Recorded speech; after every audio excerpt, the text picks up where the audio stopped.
बिस्मिल्लाहिर्रहमानिर्रहीम। Dear students, आज हमने पढ़ना है सब्स्टिट्यूशन न्यूक्लियोफिलिक यूनिमोलिकुलर रिएक्शंस।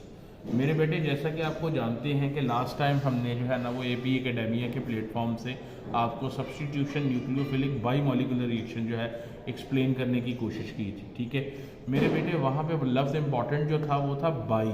ठीक है, क्योंकि वहाँ पे दो मॉलिक्यूल जो है ना वो इन्वॉल्व थे। ठीक है, और यहाँ पे जो है ना वो एक मॉलिक्यूल इन्वॉल्व है, इसलिए हम इसको क्या बोलते हैं, सब्स्टिट्यूशन न्यूक्लियोफिलिक यूनिमोलिकुलर रिएक्शन। मेरे बेटे, अब यहाँ पे बड़ी इंपॉर्टेंट चीज़ है जो कि हमने जो है ना वो एक पॉइंट जो था वो लास्ट टाइम हमने जो है ना वो नहीं जो है ना वो उसको मद्देनज़र रखा था। आज हम उस पॉइंट को भी मद्देनज़र रख के चलेंगे। मेरे बेटे, सबसे पहले तो हम आपको बताएं कि ये देखिए, ये है हमारे पास मौजूद कार्बन।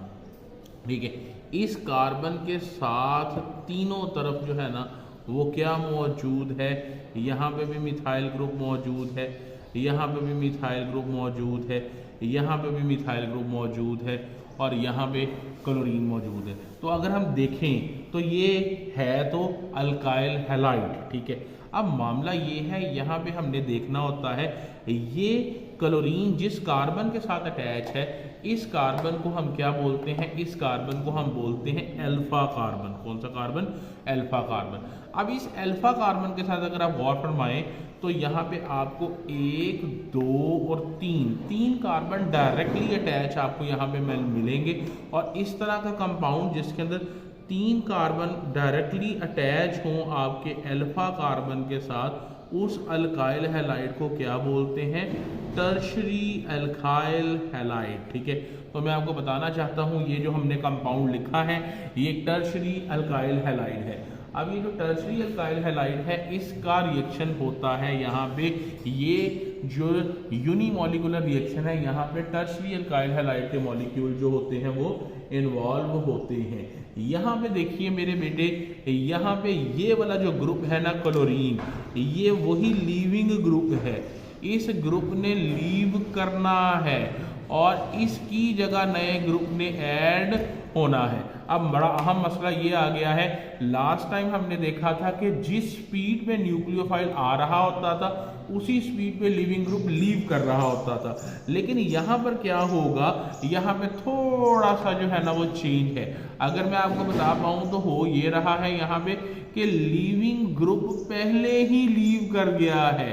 ठीक है, और जब लिविंग ग्रुप पहले ही लीव कर गया है तो यहाँ पे पहले जब ये लिविंग ग्रुप लीव कर गया है तो यहाँ पे जो है ना वो सिर्फ और सिर्फ ये तीन मिथाइल ग्रुप रह गए हैं। और इस कार्बन के ऊपर अगर आप गौर फरमाएं तो इस कार्बन का एक क्लोरीन यहाँ से जा चुका है। जब यहाँ से एक क्लोरीन जा चुका है, बेशक ये लिविंग ग्रुप था, ये निकल गया है। अब ये जो मेरा सबस्ट्रेट है उसके अंदर दरमियान वाले कार्बन के ऊपर एक बॉन्ड की कमी हो चुकी है, जिसके नतीजे में यहाँ पे पॉजिटिव चार्ज आ गया है। और इसको हम अपनी केमिस्ट्री की जुबान में बोलते हैं कार्बोकैटाइन। ठीक है, कुछ लोग इसे कार्बोकेशन के नाम से भी याद करते हैं, but this is carbocation. Why it is carbocation? Because यहाँ पे कार्बन के ऊपर क्या साइन आ गया है, पॉजिटिव साइन आ गया है। ये बड़ी इंपॉर्टेंट चीज है मेरे बेटे। ये सारे का सारा जो काम है ये पोलर सॉल्वेंट के अंदर जो है ना वो हो रहा है, और ये पोलर सॉल्वेंट से मुराद हमारा अल्कोहल हो सकता है। और ये जो फर्स्ट स्टेप था, अगर मैं बताऊं तो ये कौन सा स्टेप था मेरे बेटे, पहला स्टेप। इसका मतलब है कि अभी दूसरा स्टेप यहाँ पर होना है। ठीक है, और ये जो फर्स्ट स्टेप था ये एक स्लो रिएक्शन था। ठीक है, अब अगले स्टेप में क्या होना है कि ये जो कार्बन है जो कि आपने यहाँ पे बनाया है जिसके ऊपर क्या साइन है, पॉजिटिव, इसके इर्द गिर्द तीनों तरफ जो है ना वो क्या मौजूद है, मिथाइल। अब यहाँ पे मैंने इसके अंदर क्या ऐड करना है मेरे बेटे, इसके अंदर हमने एक न्यूक्लियोफाइल ऐड करना है। और वो न्यूक्लियोफाइल जो है ना जिसका नाम क्या है, जिसका नाम है फॉर एग्जाम्पल OH नेगेटिव। अब ये OH इस कार्बन के ऊपर अटैक करेगा। क्यों करेगा? क्योंकि इस OH के ऊपर नेगेटिव साइन है और इस कार्बन के ऊपर आपको नजर आ रहा है पॉजिटिव साइन है। अब अगर रिएक्शन होगा तो ये स्टेप 2 होगा। ये रिएक्शन बहुत तेजी से होगा क्योंकि इसके अंदर पॉजिटिव और नेगेटिव आयंस इन्वॉल्व है, और होगा यूं कि ये कार्बन जो है इस कार्बन के जो है ना वो साथ आकर लग जाएगा ये वाला OH, और यहाँ पे जो है ना वो 3CH3 यहाँ पर आ जाएंगे। ठीक है, ये रिएक्शन फास्ट रिएक्शन है, जल्दी हो जाएगा। अच्छा, अब प्रॉब्लम ये आ रही है कि OH इधर से भी आ सकता है, और OH जो है ना मेरे बेटे वो क्या होगा, वो OH इसके ऑपोजिट साइड से है, जो है ना वो जिस साइड से OH अटैक कर रहा था, अगर OH इधर आ जाता है तो तीनों के तीनों मिथाइल ग्रुप जो है ना वो यहाँ पर आ जाएंगे। ठीक है, अब बड़ी अहम बात है जो कि बेटा यहाँ पे देखने के लिए ज़रूरी है, मुझे गौर फरमाइए। अगर मैं ये आपको बताऊं कि ये वाला जो मेरा कंपाउंड है, इसके ये जो तीनों CH3 मैंने इस तरीके से लिखे थे, अगर फर्ज कीजिए कि ये तीनों के तीनों CH3 जो मैंने यहाँ पे इस तरह लिखे थे, इनको मैं अरेज कर देता हूँ और ये मैं तीनों CH3 को इधर ले आता हूँ, तो यहाँ पे भी CH3 आ गया है, ये अभी भी टर्शियरी अल्काइल हैलाइड ही। अब आप देखिए यहाँ पे CH3 ग्रुप कहाँ पे मौजूद थे, लेफ्ट साइड के ऊपर। अगर आप मेरी इस वाली प्रोडक्ट को देख रहे हैं जिसका नाम है A, और इस वाली प्रोडक्ट को देख रहे हैं जिसका नाम है B, इसके अंदर मिथाइल ग्रुप बिल्कुल उसी तरह लेफ्ट साइड के ऊपर मौजूद है। तो अगर मैं आपको कहूं कि यहाँ पे जो उसकी कॉन्फ़िगरेशन है वो जो है ना वो इन्वर्ट्स नहीं हुई, वो इन्वर्ट नहीं हुई, वो तब्दील नहीं हुई, और अगर तब्दील नहीं हुई इसका मतलब है वो बरकरार रही है, और अगर वो बरकरार रही है तो इसको हम अंग्रेजी में बोलते हैं रिटेंशन।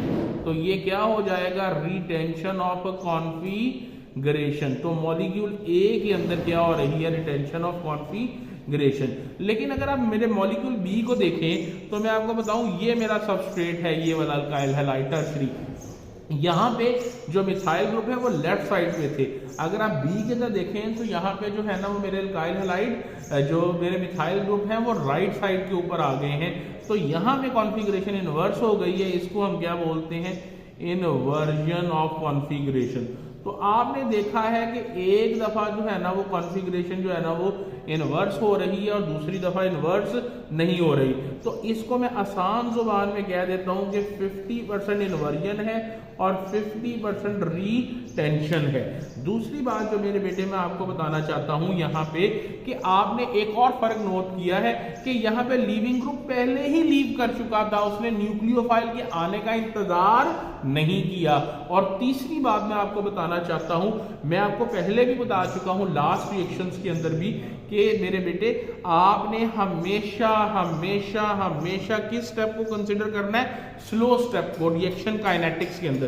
तो अगर मैं इस रिएक्शन को देखूं तो इस रिएक्शन का जो रेट है वो डिपेंड कर रहा है, इज डायरेक्टली प्रोपोर्शनल टू इसी कंपाउंड के जिसका नाम क्या है C के साथ 3 मिथाइल ग्रुप लगे हुए हैं और उसके साथ एक Cl का मॉलिक्यूल लगा हुआ है। और यहाँ पे अब मैं एक लिख देता हूँ, 1 लिख देता हूँ, क्योंकि यहाँ पे सिर्फ एक मॉलिक्यूल है, यहाँ पे न्यूक्लियोफाइल का कोई तस्करा नहीं है स्लो स्टेप के अंदर। और हमेशा रिएक्शन काइनेटिक्स के अंदर स्लो स्टेप जो है ना वो अहमियत का हामिल होता है। तो आपने खुद देखा यहाँ पे स्लो स्टेप के अंदर एक मॉलिक्यूल इन्वॉल्व है। तो आप फिर मुझे इजाजत दीजिए कि मैं इसे लिख पाऊँ कि ये क्या है, यूनिमॉलिक्यूलर रिएक्शन। ठीक है, ठीक है। तो आपने देखा सब्स्टिट्यूशन तो हो गई, क्लोरीन की जगह OH तो आ गई, लेकिन रिएक्शन डिटरमिन जो रेट डिटर्मिनिंग स्टेप था उसके अंदर एक मॉलिक्यूल इन्वॉल्व था, इसलिए यूनिमॉलिक्यूलर रिएक्शन है। तो ये था मेरे बेटे सारे का सारा आपका सब्स्टिट्यूशन न्यूक्लियोफिलिक यूनिमॉलिक्यूलर रिएक्शन। अगर मैं आपको समरी इसकी बताना चाहूं तो यहाँ पे 3 चीजें आपने मद्देनजर रखनी है। नंबर 1, लीविंग ग्रुप पहले अपने आप को डिटैच कर लेगा, न्यूक्लियोफाइल बाद में आएगा। नंबर 2, 50% इन्वर्जन है, 50% रिटेंशन है। नंबर 3, यूनिमॉलिक्यूलर रिएक्शन में जो स्लो स्टेप है उसके अंदर एक मॉलिक्यूल इन्वॉल्व है, that is why it is unimolecular reaction. इसके अंदर न्यूक्लियोफाइल का कोई रोल नहीं है। And number 4, which alkyl halide follow this substitution nucleophilic unimolecular reaction. तो मेरे बेटे tertiary alkyl halide follow this substitution nucleophilic unimolecular reaction. One thing that I have missed in my previous lecture that was substitution nucleophilic bimolecular reaction. वहां पे मैं आपको ये नहीं बता सका था कि वो अल्काइल हैलाइड जो कि सब्स्टिट्यूशन न्यूक्लियोफिलिक बाइमॉलिक्यूलर रिएक्शन करते हैं वो प्राइमरी अल्काइल हैलाइड होते हैं। तो SN1 रिएक्शन जो है ना आपने जहन में रखना है, कौन से कंपाउंड शो करते हैं जो कि टर्शियरी अल्काइल हैलाइड होते हैं, और SN2 कौन फॉलो करते हैं मेरे बेटे? SN2 जो है ना वो जो होते हैं वो प्राइमरी अल्काइल हैलाइड जो है ना वो उसको फॉलो करते हैं। ठीक है, अच्छा जी, अब आ जाता है एक बड़ा ही अहम क्वेश्चन जो बच्चे अक्सर पूछा करते हैं कि सर जी तो फिर प्राइमरी और टर्शरी के दरमियान जो सेकेंडरी हैं वो क्या फॉलो करते हैं? It all depends upon the reaction condition, it all depends upon the temperature, it all depends upon the solvent that you are using and one important thing, वहां पे कौन से जो है ना वो ग्रुप्स अटैच है। अगर तो बल्कि ग्रुप्स अटैच है, ठीक है, जिस तरह यहाँ पे इथाइल है या प्रोपाइल अगर लग जाए यहाँ पे तो वो बल्कि ग्रुप है, तो फिर कुछ और मामलात होंगे, और अगर जो है ना वो सिंपल ग्रुप अटैच होंगे तो फिर मामलात कुछ और होंगे। तो SN2 और SN1 तो क्लियर हो जाते हैं। SN2 प्राइमरी अल्काइल हैलाइड जो है ना वो फॉलो करते हैं और SN1 जो है ना उनको टर्शरी अल्काइल हैलाइड फॉलो करते हैं। उम्मीद है कि मेरे बेटे आपको ये हमारा आज का लेक्चर पसंद आया होगा। अगर आपको हमारा लेक्चर पसंद आए तो आप हमारे चैनल को लाइक कीजिए, सब्सक्राइब कीजिए और बेल आइकन को जो है दबाना हरगिज़ ना भूलिएगा, क्योंकि उससे आपको नई वीडियोस मिलती रहेंगी। Thank you very much. Allah हाफिज़।